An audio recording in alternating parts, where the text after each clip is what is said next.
Eliza Turner had seen the listing online 3 times before she finally clicked it. Victorian home, needs work, estate sale, price to move. The pictures were bad, grainy angles, dark lighting, strange shadows, but the price was unbelievably low for a 3-story house in Vermont. As a freelance photographer trying to start fresh after a painful breakup, she wanted quiet, space, and distance from Chicago. The house on Ashgrove Lane seemed like a sign. The drive there was peaceful, winding through forests and roads where the trees arched above like old hands. When she reached the town of Grayburn, it looked almost frozen in time. Brick buildings, a single diner, a hardware store with peeling red paint. The house was a mile past town, sitting on a hill behind oaks with branches like ribs. The paint was almost gone from the siding, the windows shuttered, the porch sagging slightly, but the structure was tall and imposing. The real estate agent, an older man in a tan coat, waited in his car. He didn't smile much. "It's been empty 7 years," he said as he led her to the front door. "Belonged to the Harlow family. No kids, husband died, wife vanished. Estate's been fighting over paperwork, finally resolved last year." He didn't offer more. Inside, the air carried the smell of dust and old wood. The floorboards still felt strong. The hallway stretched ahead to a wooden staircase with an ornate banister. The rooms were lined with built-in shelves, faded wallpaper, and tall windows boarded over loosely. Eliza saw potential immediately. She imagined light streaming in, the creak of record players, the stillness of trees outside. She didn't care about its past. She signed the papers within a week. The first week was work, cleaning, clearing out debris, pulling up old carpets. She slept on an air mattress in what used to be the parlor. It was quiet, too quiet. Once in a while she thought she heard soft movement upstairs, like shoes on old wood, probably raccoons, or her imagination. The wind sometimes pushed faint whistles into the hallway. On the 9th day she found the first strange thing. She had gone into the basement to check the fuse box. It was low-ceilinged and lined with brick. While sweeping dust from a corner, her broom bumped something metal. She pulled out a small tin music box with worn etchings, a winding key on the bottom. She set it on a shelf and forgot about it for the rest of the day. That night, around 1:30 a.m., a soft lullaby drifted through the hallway. Not loud, not clear, but definitely music. Eliza sat up on the mattress, heart quickening. She followed the sound with a flashlight. It was coming from the stairs. The melody grew faint as she reached the top step, then stopped entirely. The air felt colder upstairs, the doors shut like watching eyes. In the morning she convinced herself she had dreamed it. But when she went to the basement again, the music box sat in the middle of the floor, not on the shelf where she left it. The key was turned halfway. By the second week she began clearing the 3rd floor, which had slanted ceilings and a narrow hallway with 3 rooms. 2 were empty, the 3rd had a locked door. She didn't have a key and assumed the lock was jammed, but something about that door put a pressure behind her eyes. She skipped it and moved on. At night she started hearing footsteps above her room, not fast, not heavy, just a slow, deliberate set of steps, then silence. When she climbed the stairs with a broom in hand, nothing stirred. One night she pressed her ear to the ceiling and felt the vibration of movement, but no clear sound. She found the town diner the next morning. The waitress, a woman in her 60s with white hair and a loose bun, looked surprised when Eliza mentioned she'd bought the Harlow place. "You're staying there?" she asked quietly, pouring coffee. "Thought it'd be torn down by now." "Why?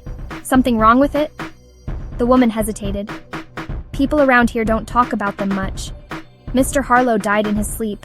Mrs. Harlow disappeared 2 months later. Her sister swore she'd never leave without a word. That was 7 years ago. Someone searched the house? They looked, didn't find her." Eliza tried to laugh it off, but the waitress's face stayed hard, eyes fixed on nothing. That night it rained heavily. Around 3 a.m., drops tapped the boarded windows and wind shoved branches against the siding. Eliza slept fitfully, tangled in blankets until a thud echoed upstairs. Not a creak or settle, a thud, then another, like someone dragging something heavy across the floor. She sat up, pulse in her ears. She grabbed her phone light and moved up the stairs. Halfway the dragging stopped. The rain outside quieted for a moment, and in that hush, she heard something else. Humming. It was faint, high-pitched, coming from behind the locked 3rd floor door. The tune matched the music box lullaby. Eliza's knees went cold. She remained still until the humming faded, then backed down the stairs slowly, eyes never leaving the darkness above. The next day she tried to ignore it. She focused on clearing the kitchen, scrubbing grime, fixing cabinet hinges. but she kept glancing at the ceiling. In late afternoon she went into town for tools. "Don't open what doesn't ask to be opened," he muttered.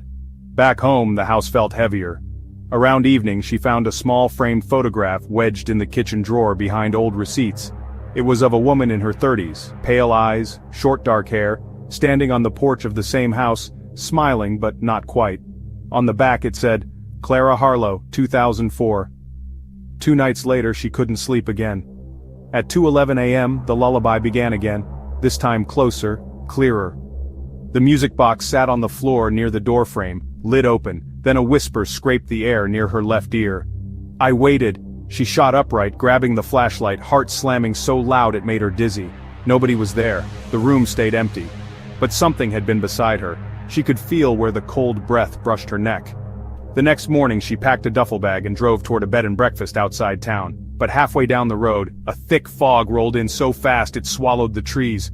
Her engine stalled twice. It felt like something pressing her backward. She turned the car around. The fog thinned the second she neared the house again. Sleep became fractured. She dreamed of a woman standing in the third-floor hallway, head tilted, whispering through hair that covered most of her face. In the dream, the woman pointed to the locked door, then placed a finger to her lips. 2 days later, as Eliza was stripping wallpaper on the second floor, a crash shook the ceiling above her like furniture toppling. This time she didn't hesitate. She ran upstairs and tried the locked door again. It rattled but didn't open. She slammed her shoulder into it twice, pain jarring through her arm. On the third hit, the frame cracked and the door swung inward. The room was small with a single boarded-up window. The air smelled wet and stale. In one corner stood an armoire with its door open. Inside, a long dark coat hung from a hook. Beneath it on the floor was an old hand mirror with a cracked surface. Dust coated everything. She swept her light around. There were scratches on the inside of the door, long and frantic, like fingernails dragging. The floorboards near the wall were scuffed in a semicircle. Something had been dragged, or someone. A faint sound rustled behind her. She turned. The coat swayed slightly, though the air was still. That night she didn't sleep in the house. She sat in her car in the driveway, headlights off, watching the upper windows. At 12:47 a.m., a shadow crossed the third-floor pane. Not fast, not human-shaped exactly. A mass, a movement. The air in the car chilled even with the windows closed. She told herself she'd leave in the morning. But at dawn, she went back inside, driven by something she couldn't name: guilt, curiosity, dread. In the basement, she found damp marks on the wall forming streaks downward, as though water leaked from above. But the ceiling was dry, the marks were shaped oddly, almost like fingers.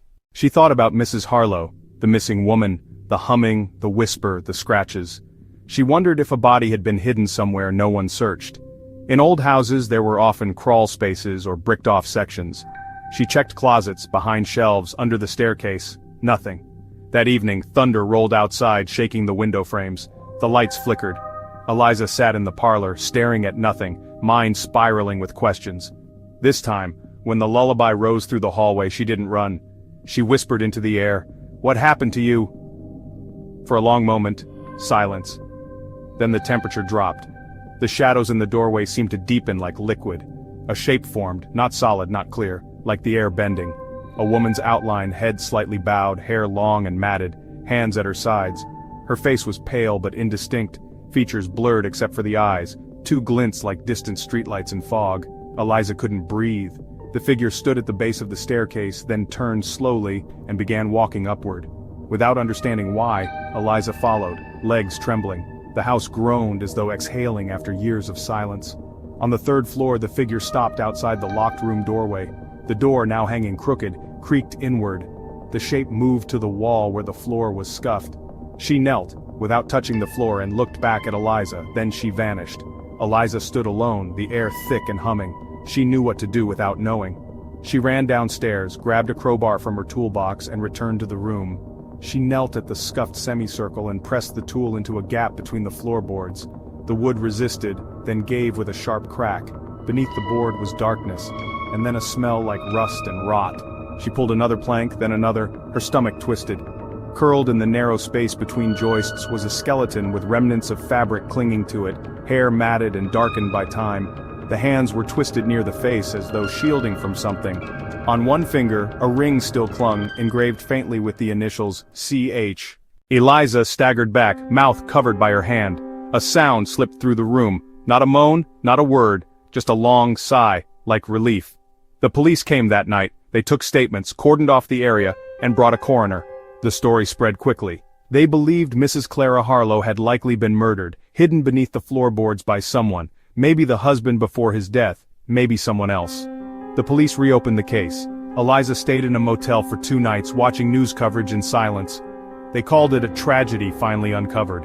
Townsfolk whispered that the house had been waiting for someone to listen. When she returned to Ashgrove Lane, the house felt changed, lighter. She walked to the 3rd floor and stood in the doorway of the room.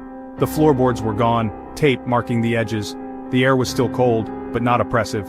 That night, no lullaby played, no footsteps, no whispers.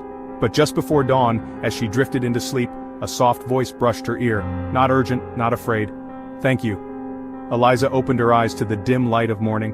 The house settled around her like something finally at rest. Outside, the oaks creaked gently in the breeze. She stayed, and the house never played the music box